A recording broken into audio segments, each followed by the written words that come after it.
August 20th, 2015. Do we have any comments or corrections? I have none. No. I move to approve the minutes. I'm sorry, Oh, you have I'm going to one. interject. I just have a small one under new business 7A. One of the speakers, Tim Gregory, I think he's a consultant, not a project manager. Yeah, I'm not sure. For that, They marked the wrong box on it. Oh, it was from the speaker card, probably. it is from the speaker card? Yeah, but... Okay, sorry. I just But we'll thought. change it to consultant, it's change more it. accurate. Need to be changed. Okay. Thank you. Okay, we'll take a motion. I move to approve the minutes. Second. Okay. Commissioner Shire? Yes. Commissioner Morgan? Yes. Madam Chair Vartanian? Yes. Thank you. Vote 3-0 to approve the minutes. Thank you. Number 4 is oral communications. Discussion is limited to items not a part of this agenda. Each speaker is limited to 5 minutes. The commission may question the speaker, but there will be no debate or decision. I actually have no cards for oral communications, so we'll move to number 5, comments from commissioners. No. I just have one. The other historical society, the one up in the Crescenta Valley, is having their monthly meeting, and this month is What Happened to Rancho Tujunga. Tujunga has a history that stretches back hundreds of years. It started as an Indian village, then became a Spanish rancho, Rancho Tujunga. After that came cowboys, prospectors, health seekers, and farmers, even a utopian community. It has morphed into a multicultural suburban community with hundreds of homes filled with people from all over the world, a piece in the puzzle of Los Angeles. Please come and enjoy this talk presented by Marlene and Lloyd Hitt. It's on Monday, October 19th at 7 p.m. at the La Crescenta Center for Spiritual Living, and that's at the corner of Dunsmore and Santa Carlotta. Thank you. Thank you. That sounds very interesting. And I would like to thank and commend the Glendale Historical Society for another very well curated and executed and successful fall home tour. If for anyone who got to attend, it was a really nice and well accepted event, and it's a very important event which helps to educate people on the importance of preservation and let people see some of our excellent resources in the city. So thank you. Okay, number 6 is old business, and having none, I'll move to number 7, new business. 7A 2312 Blanchard Drive, Glendale Register nomination and Mills Act application. Okay, and I'll be covering the staff report for this application. 2312 Blanchard is in the Verdugo Woodlands neighborhood, and it's in the flatter area rather than the hillside areas. And it's a very interesting Tudor revival house with some strong storybook elements. And this is being nominated tonight for both its architectural character under Criterion 3, but also very interestingly for its association with Jess Willard, who was a world-famous boxer. And I'll share a little bit more about him, but you can see him in this vintage photograph, second from the right, holding the little girl. And what's wonderful when we have photos like this is that we can see that the house is very intact. The stained glass that is currently in several of the windows at the front is seen in the photographs. There are a few changes at the front that we can note, but the house is largely intact and has a lot of its physical integrity. So Jess Willard was a boxer, and he was from Kansas. He was from Pottawatomie County, so at the beginning of his career, he was called the Pottawatomie Giant because he was a real big guy. And we have a great photo of him with all of his measurements, which is kind of amusing.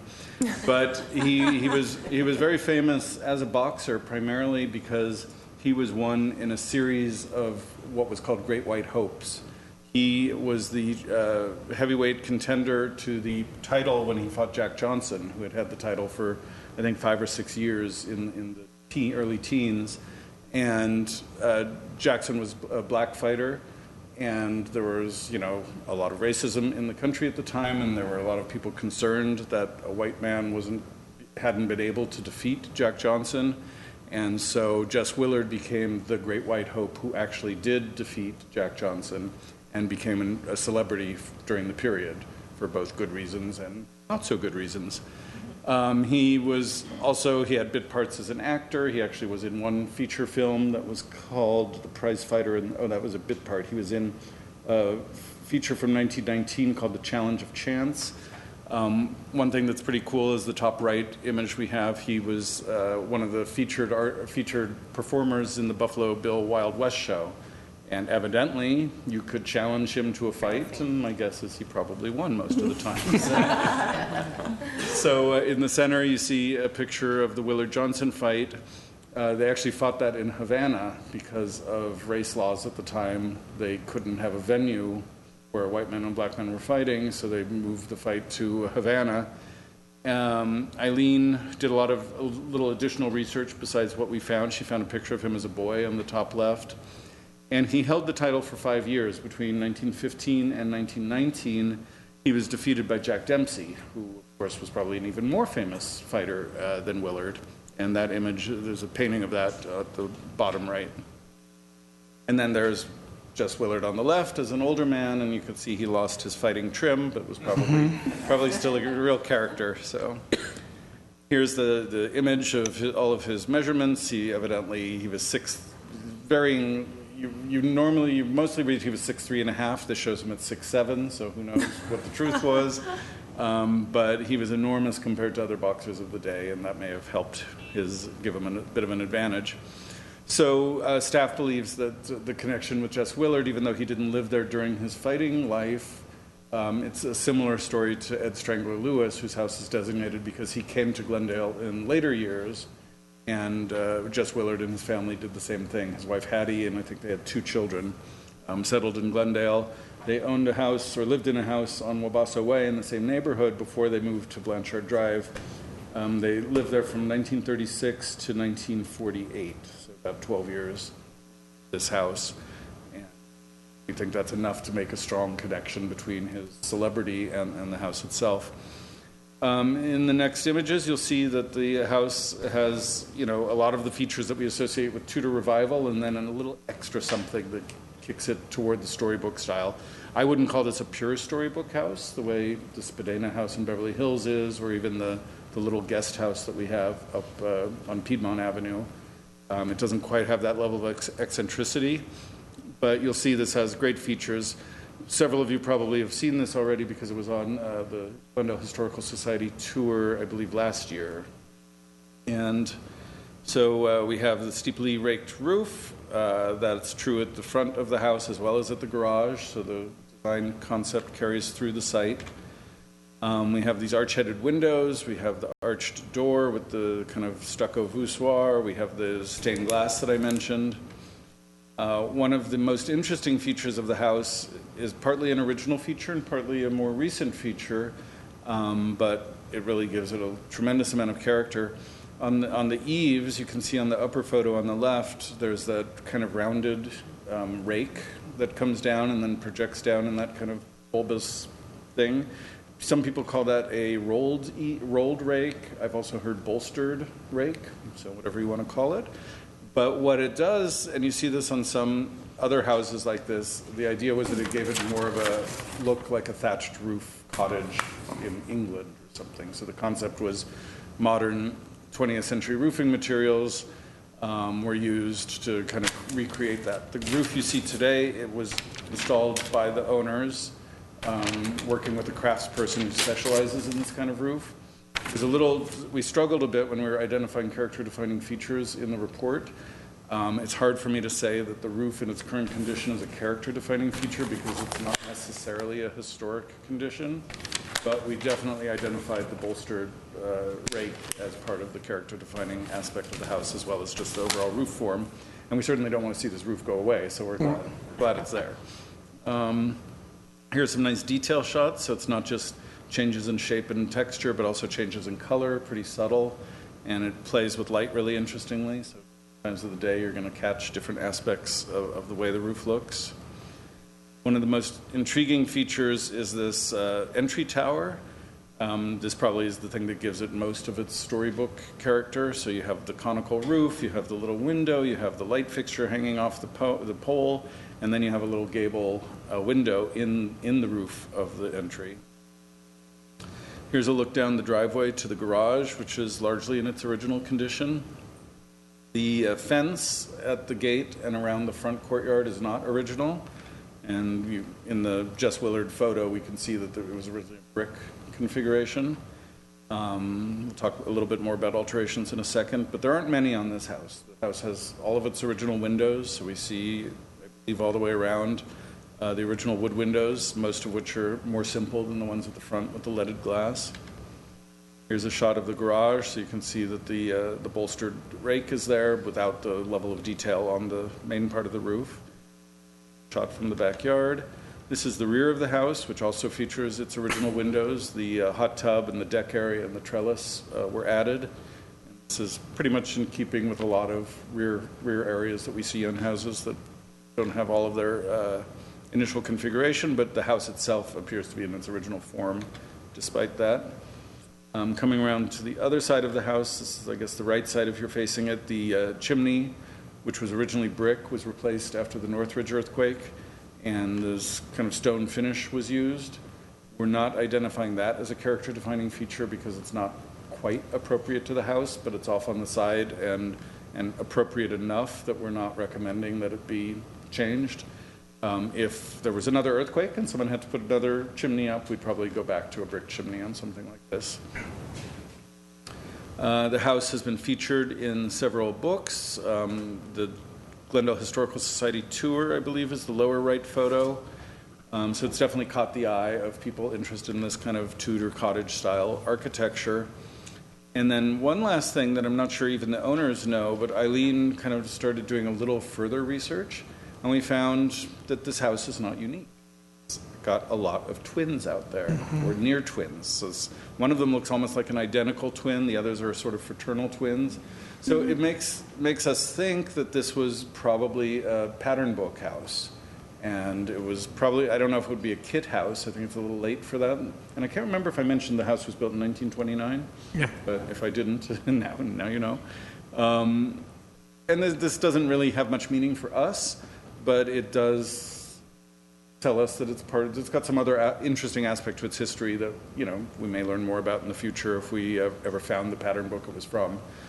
But we've known in many cases, many of our historic resource or the reports that come to the commission, when we don't have an architect identified, it's often suggested that it could be a pattern book house. We don't know, and it was quite common in the 20s. So staff has reviewed the nomination.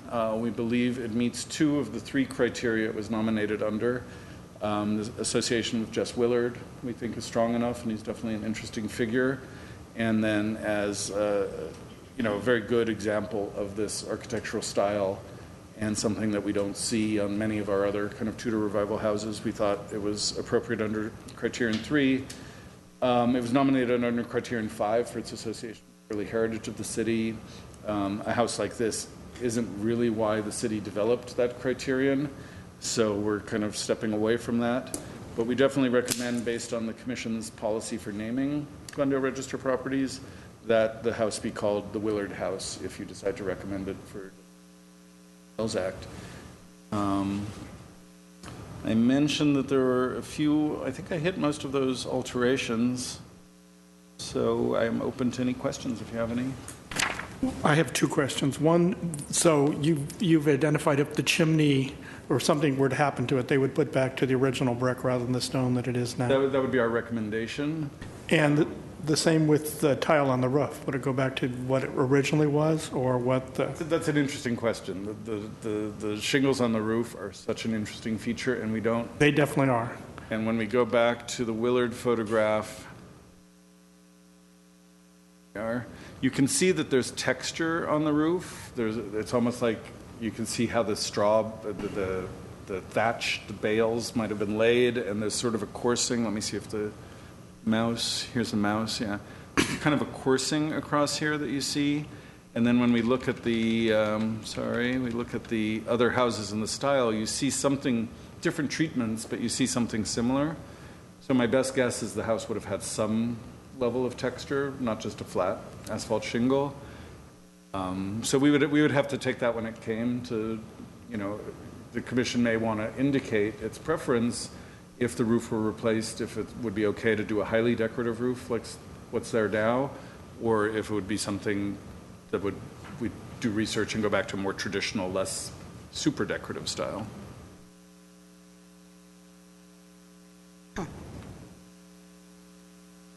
That's it? No, that was the second. Well, first one was the chimney, which they already answered, and the second was the roof. Okay, we can contemplate the roof later. Thank you for the staff report, Jay, and I'm going to open the public hearing, and we have one speaker card today from the owners, Deborah Beyer. Please. Yeah. Yes, thank you. Thanks, Jay. Sure.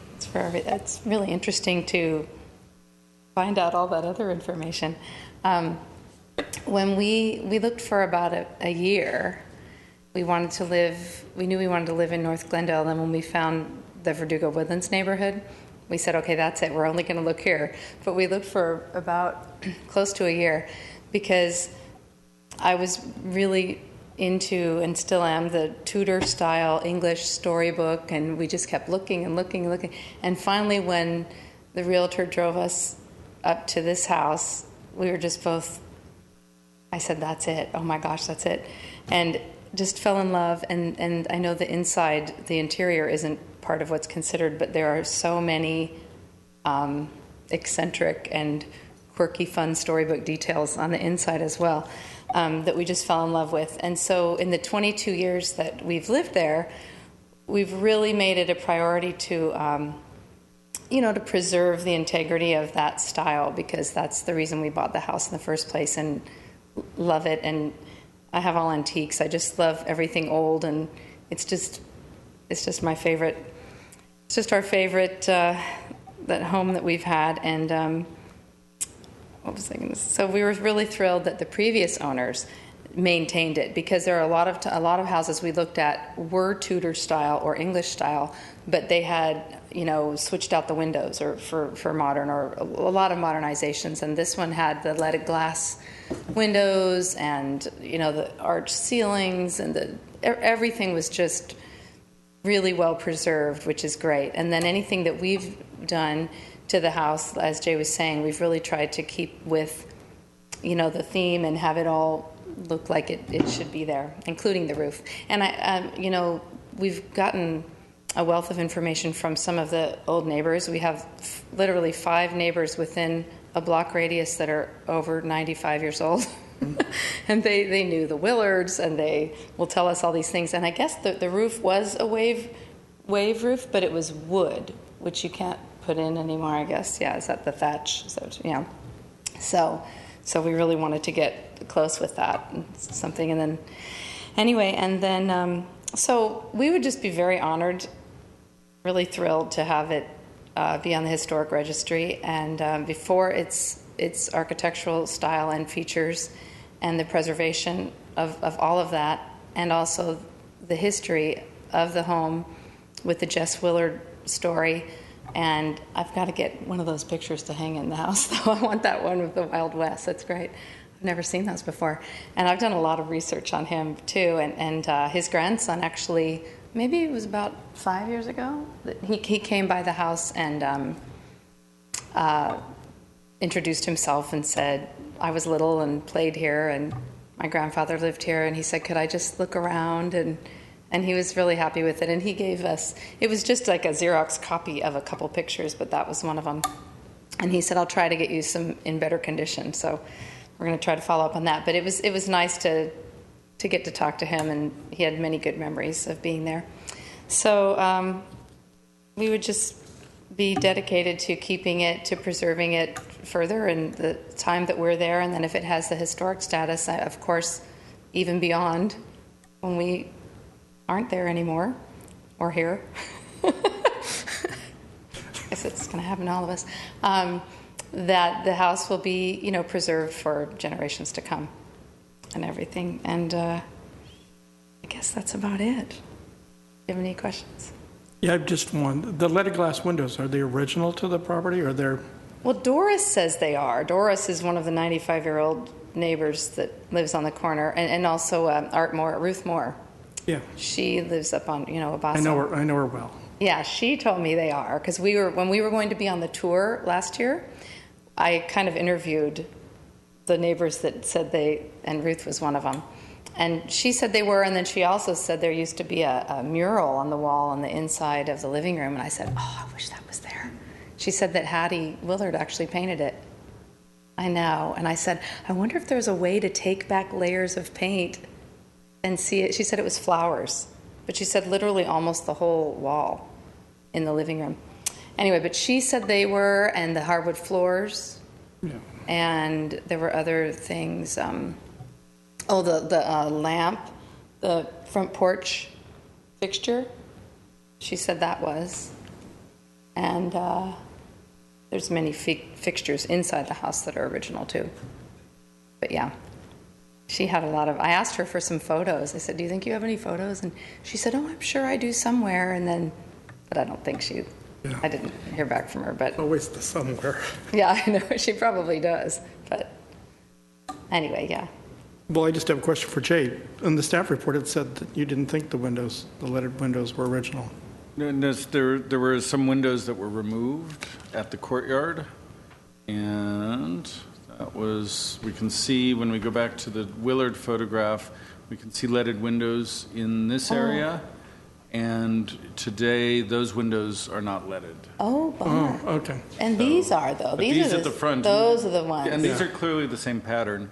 Because this photo is from when he lived there, we can't say they're from 1929. We don't know that.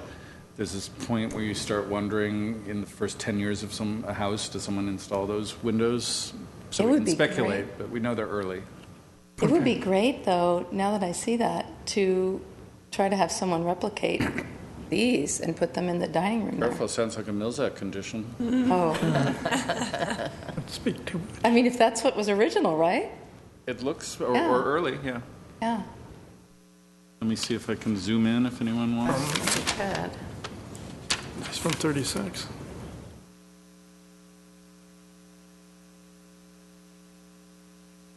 Oh, wrong one. There you go. Oh, yeah. Oh, yeah, this. Oh, Yeah, right. yes. Going on, we can start seeing a pattern there. I love that, though. Actually looks like it might be a little different. But see, the breakfast room, we have those still, the leaded Yeah, here. on the side, yeah. Ah.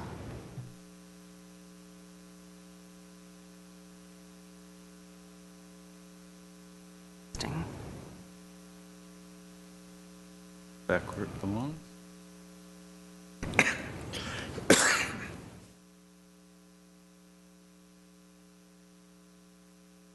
Any other questions for the applicant?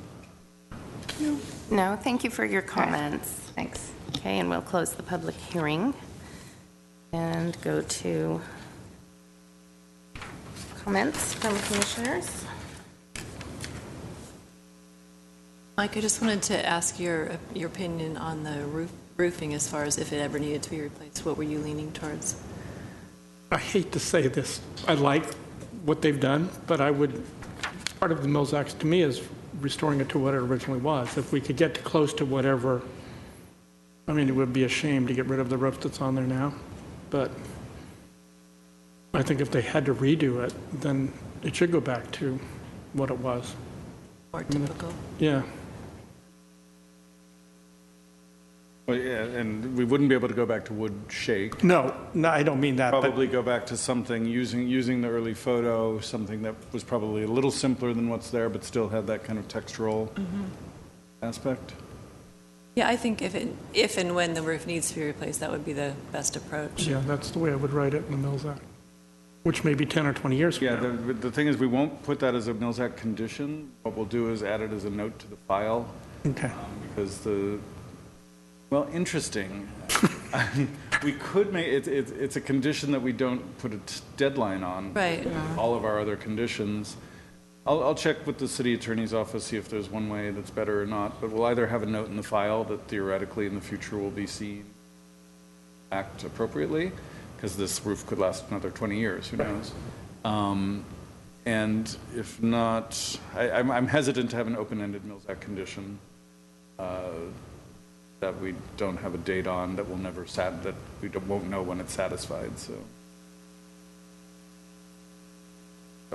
you can if you have preferences one way or the other.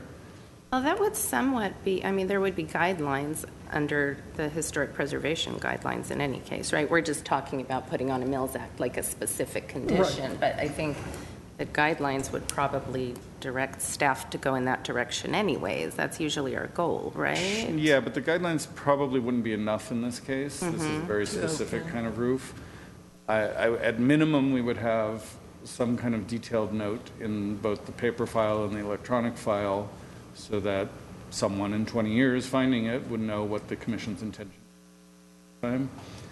is.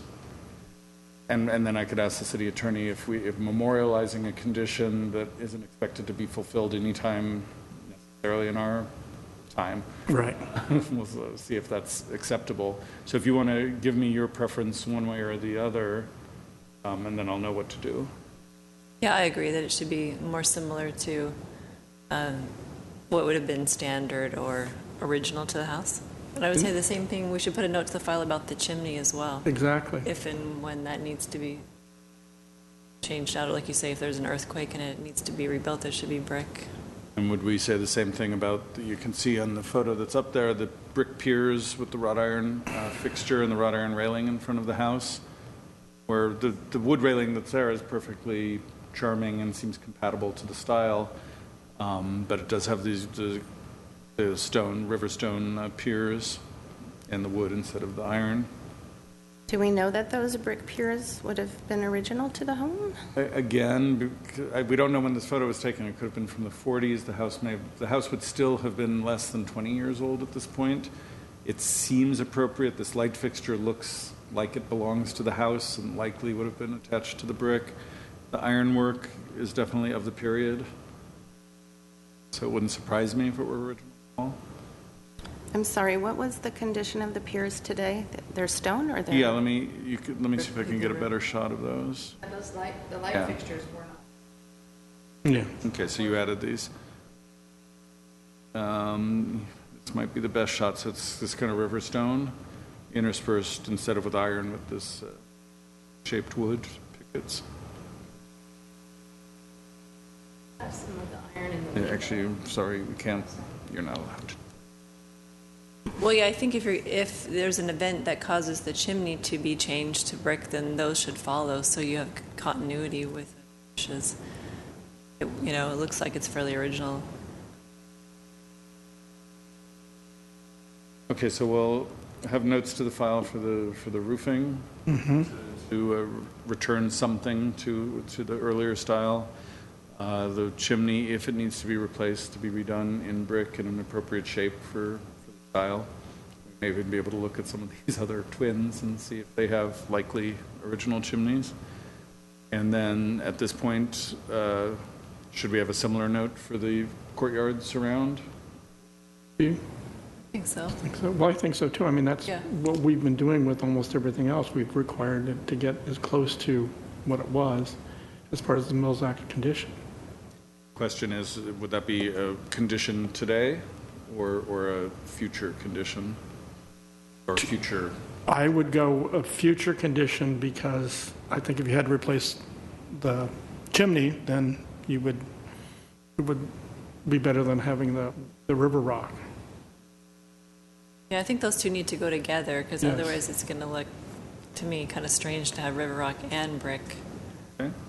Sorry, where was the, I'm going to open the public hearing and ask one of you to please come up for a quick question. Unless staff happens to know, was the river rock condition there before the chimney got there, or was it done at the same time? Don't know.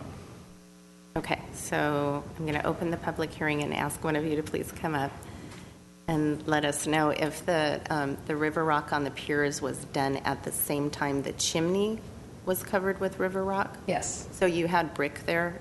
It was brick? There was brick, yes. The brick And it was- piers, okay. And then, And the chimney, I mean, literally cracked in half, like pretty much almost fell over. And so did the piers. oh, they did? And there were bricks missing. They were all really cracked, and From the we earthquake? saved some of it, as much brick that we could save. From just deterioration or earthquake? Well, it was very deteriorated, but the weren't there bigger crack? Can I talk to him? Okay.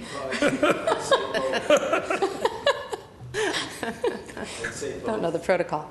Yeah, it was both. I mean, Okay. when we bought the house, the brick was cool, but all the way around it was pretty deteriorated. With time, yeah. And then the earthquake just, that was the only real damage we had. I mean, the house is very solid. But yeah, Okay, that's when we did it. thank you. Close the public hearing. So are we saying that at the point in time that the chimney might need to be replaced, that the piers will have to be replaced at that point in time Yes. to match the chimney? Yes, because that's original to the house, and that's what we've been requiring. And that sounds like something that's more binding, that could, and again, I'll bring it up with the city attorney because it's a little unusual for how we've done this before. But regardless of what they say, we'll still have a document in the file that will have a copy of that older photograph. Perhaps we'll be able to track down one or two of those other houses to just do a little research that way, which could be kind of interesting. And put whatever we have in this document so that we have that as a record in the same place. And then do whatever the attorney says about the Mills Act. Okay with that being open-ended for now?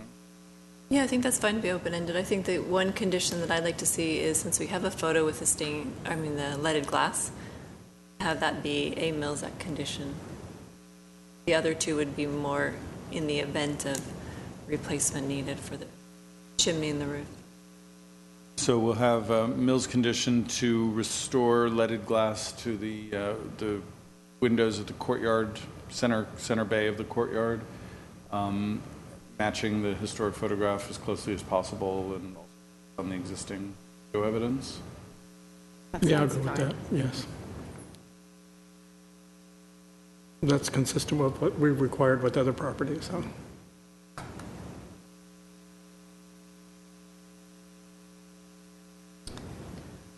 Well, I also just wanted to say to the owners, thank you so much for taking such good care of it and restoring it and bringing this forward for us. Interesting story about the boxer, and I find it also interesting that he and his wife would choose a house like this, being a large framed, strong man, quite masculine, I'm assuming, and then you pick a little Tudor storybook house.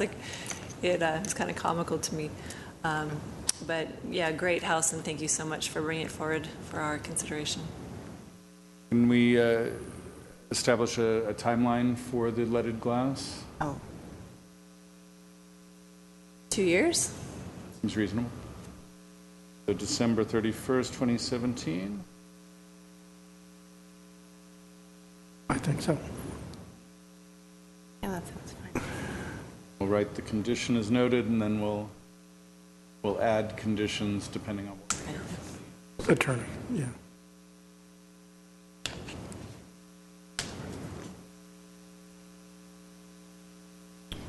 Oh, sorry.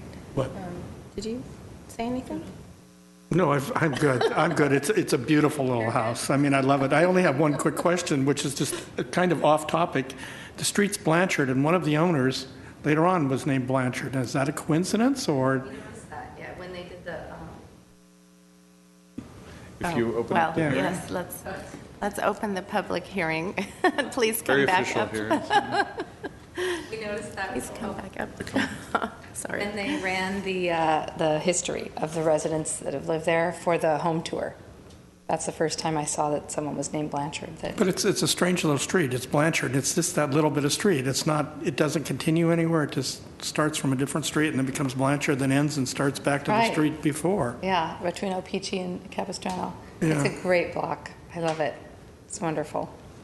1953, so obviously the street was there before unless he was a relative Well, of. maybe the name changed. That's your next assignment, Commissioner Morgan. Yes, Street ma'am. naming history. Yes. But no, it's a great little house. I mean, I love all the little knickknacks on it and everything else. It's just, I love the arch, and the tower and the way it works, and just, it's just, there's so much neatness in it. So, but I'm glad that you put it. And I'm glad that I love it when houses find people that love them. And that, to me, is the most important thing, that you love it and that, it's going to be, you'll be a great caretaker for it, because we only live in our houses for so long, and it goes on to somebody else, just like the Willards were there, and now you, and somebody else 50 years from now. So, but thank you very much for putting it up today and the whole bit, and keep on enjoying it. Yes, and I just want to say as well, I mean, you are obviously terrific custodians for this home, and it's obvious you have loved it for all the years you've lived in it, and I do think it will be a nice resource to add to our local register. It is unique, and so thank you. With that, we'll take a motion. Cheers. I move to recommend to City Council that the property at 2312 Blanchard Drive be added to the Glendale Register of Historic Resources and also be given a Mills Act contract and fall under the name Willard House. I second. Thank you. Commissioner Shire? Yes. Commissioner Morgan? Yes. Madam Chair Vartanian? Yes. Thank you. Vote 3 to Thank 0. you. Congratulations. Okay, item 8 on the agenda is Planning Division updates and informational briefings. And having none, we'll move to adjournment.